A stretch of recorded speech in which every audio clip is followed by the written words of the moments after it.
Is it possible for a Hollywood star to actually move the needle for pro-2A rights more than politicians that should be fighting for your rights on an everyday basis? The significance of the passage of time, right? The significance of the passage of time. So when you think about it, there is great significance to the passage of time. It comes in the morning. That's a real question. I want you guys to think about it and answer it, because we're going to be talking about a video that resurfaced back from 2019 of Sydney Sweeney shooting guns at Terran Tactical's place. Now, I believe that the whole reason that this video popped back up is because of a recent controversy she probably never would have thought she found herself in, but she did. And so we're going to talk about the implications from a video like this. And you may not see it as important at all. You're like, dude, who cares? I don't even keep up with Hollywood, and I totally understand that for sure. But think about the cultural impact. We're going to talk about the kind of pros and cons, but more pros, in my opinion, than cons in this situation, and how it moves the needle for more gun owners than you may actually expect. And the most beautiful part about this, we're going to talk about that too. I want to hear your opinion, whatever it might be. Let's go and jump right in. So this video, like I said, is from July 2019.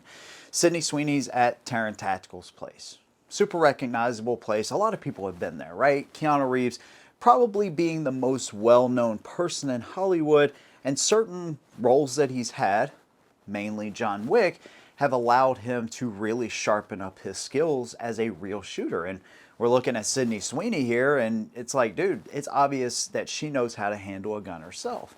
Now, Terran's guns are absolutely incredible. They're super expensive, but I will tell you, that Sand Viper is one of the guns I felt like I could hit the wings off a mosquito at 25 yards with this thing. It was really incredible. As a matter of fact, Travis Tritt has a matching set of them that was sent to him from Terran Tactical, which is pretty cool. But regardless, here's the backlash though. And it's more from just posts from, regular people, but they're like, why are all of our favorite celebrities turning into, alt-right gun nuts? Or my favorite one, Sydney Sweeney was supposed to be some cool alt girl, and now she's holding weapons of war. It's like, weapons of war? Even if she was holding an AR or whatever, maybe there's another clip out there I haven't even seen. It's so far from the definition of weapon of war, but we're not gonna go down that route in this video. The point is, people are losing their minds, and it's mainly because of the ad that she did with American Eagle, and they play on the fact that she has good genes, and she's wearing American Eagle jeans. Now, you only need 2 eyeballs and semi-decent vision to understand that Sydney Sweeney, she's got good genes. And I don't think any man on the planet's gonna apologize for saying that. And you know what the best part about this so far is? They refuse to apologize. It's a step in the right direction. That's gonna play into what we're gonna talk about here in a second. And I feel like these people get mad about them holding guns in real life, but when it's used for fiction, which, let's just be honest, Hollywood is run off of firearms. Every action movie, every police TV series, or pretty much any series out there, from Western times to modern times, guns are a part of almost every single major Hollywood production. For sure, action sets and everything else. I mean, they pop up everywhere. You're so used to seeing them. And yet when it comes to real life gun ownership, it's somehow not okay. They can use every type of gun in any Hollywood set, and it's totally fine because it's for fiction and it's for money. But it's also for the elites. And the elites don't fall in line with this stuff typically.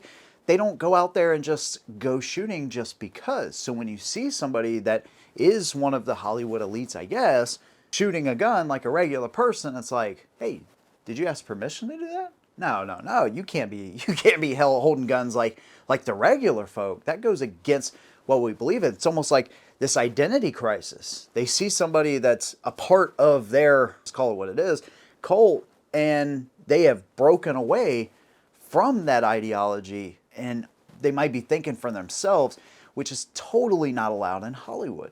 Look at the people that have been blackballed in Hollywood for having a different opinion. It's mind-numbing, to be totally honest with you. And when you hear the same progressive script over and over and over, and they all say the same exact thing at the same exact times, even if you're a Democrat watching this, you got to get tired of it at some point. But here's the good news. I think more and more people are starting to come out, and they're not apologizing anymore. You don't have to apologize for the color of your skin. You don't have to apologize for who you are. You don't have to apologize for what you believe in. You do not have to apologize because you were born looking a certain way or a certain color. And I hope the whole period of people apologizing for who they are is absolutely over with. But this still kind of ties into that same mentality that if you don't think like us, you're not a part of us. And you have several of them. You guys could probably name a whole lot more, but Keanu Reeves, Chris Pratt, Rob Schneider, Vince Vaughn, John Voight, and the one and only Clint Eastwood, just to name a few, have broken from that mold and still they've made a name for themselves. They've made good careers. It is possible to actually stand up for what you believe in Hollywood and still have a great acting career. But here's how it benefits gun owners. It normalizes our culture in a way that a movie really can't, and most politicians really can't. We've seen it over and over where politicians will talk about being pro-gun and they're going to fight for your rights and they're going to do everything under the sun to restore 2A rights. But when it comes to things like the NFA, we saw that battle that went on, right? There was Republicans that did not believe you should own a suppressor, should be able to go in and just do a simple background check to buy one. Or an SBR, oh my gosh, that's kind of wild, that's crazy, right? Full auto, forget about it. They do more lip service than anything, and to be fair, it happens on the right and the left, especially when it comes time for voting. They want to keep their positions, they want to tell you how pro-2A they are, and then when it comes time to actually fight for those things, normally pro-2A rights get put on the back burner until they're forced to actually vote for some of this stuff.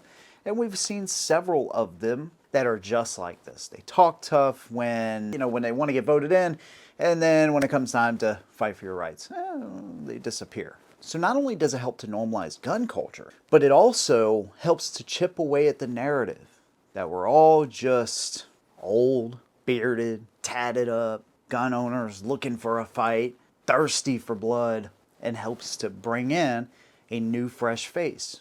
Like I said, whether you see this as important or not, whether it's really that important to young people, I don't know. We have enough people in Hollywood and singers and all this perpetuating left-wing culture and ideologies. It's nice to see somebody, a fresh face, that's just like, yeah, I like guns. I like being able to protect myself. Whether it was for a role or not, who cares? This is important to young people. Remember, at one time, you were young, right? You had a hero that you looked up to. Maybe you still do. I know I do. Some heroes that are here, and one in particular that can't be seen, but is definitely still alive and well. The point is, you look up to these people, and if it kind of breaks the Hollywood machine that says, oh, all of these people think the same way, so should you. These young people, they're going to have enough dealing with different ideologies, maybe even way different than what they grew up with when they go through college and everything else. So if they have somebody they look to that's normal, right, just like them, just like they grew up, it helps to normalize the whole thing. And then it's like, oh, well, you can't cancel Sydney Sweeney. You can't cancel Keanu Reeves. You can think differently than these people. And I don't even think that's mainly a problem for people on the right, really, right? If I don't know, if any one of the left-wing Hollywood people came up to you and y'all just disagreed about certain things, you'd be like, okay, that's fine. We can still be friends, right? But on the other side of it, if you think differently than the left-wing machine, you're a fascist, a racist, a follower of the German mustache man that's been gone for a really long time. Simply put, you're evil. This helps to break that just a little bit. Just bit by bit, you start to break that mold that says that gun owners are scary and guns are scary. They can only be used by the elites in Hollywoods for movies, but in real life, you should be restricted. It helps to break all that up bit by bit. And let's be honest, man, a lot of the things that we win when it comes to the 2A can be won in courtrooms, obviously. It can be won at the ballot box, for sure. But it can also be won on a cultural level. We haven't used culture enough because we don't have enough people in the culture that talk about this stuff openly because they're scared of being blacklisted. So I hope these people that are pro-gun continue to speak up, continue to shoot. I hope they continue to get roles and show that the days of being blacklisted for what you believe in, whether at your job or in Hollywood, are over. The most important thing here, though, don't apologize. If you make a legitimate mistake towards somebody, of course you apologize.